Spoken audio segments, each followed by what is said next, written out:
Hello everyone. तर शौर्य आज माझ्याजवळ किचन ओट्यावरती येऊन बसला आणि विचारत होता, मम्मा तू काय करते? चल म्हटलं तुला पण शिकवते नेमकी पत्ताकोबीची भाजी कशी भाजी बनवायची. होईपर्यंत पूर्ण वेळ तो माझ्यासोबतच होता. त्यानंतर आणलं होतं मी काना बेबीसाठी हे निबलर.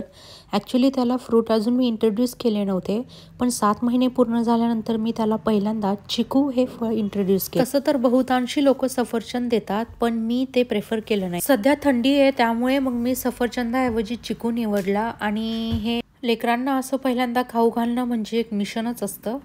चिकू मस्त धुवून घेतला, त्याच्यावरची साल काढली आणि त्याचे असे बारीक काप करून घेतले. त्यानंतर चिकूचे काप हे स्वच्छ धुतलेल्या निबलरमध्ये टाकले. आता माहिती नाही कानाला हे आवडेल की नाही, पण तसं तर आवडायला पाहिजे. सध्या तो हातात जे येईल ते चावायला शिकलाय. मम्मा आज स्वतःहून आपल्या तोंडामध्ये कसं काय काहीतरी घालायला देते असा प्रश्न पडलेला आहे त्याला.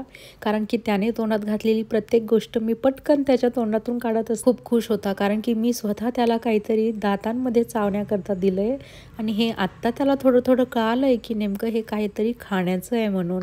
चला, आवडतंय जमलंय, काहीतरी समजलंय त्याला की ही खाण्याची गोष्ट आहे आणि मला ही खायची आहे म्हणून.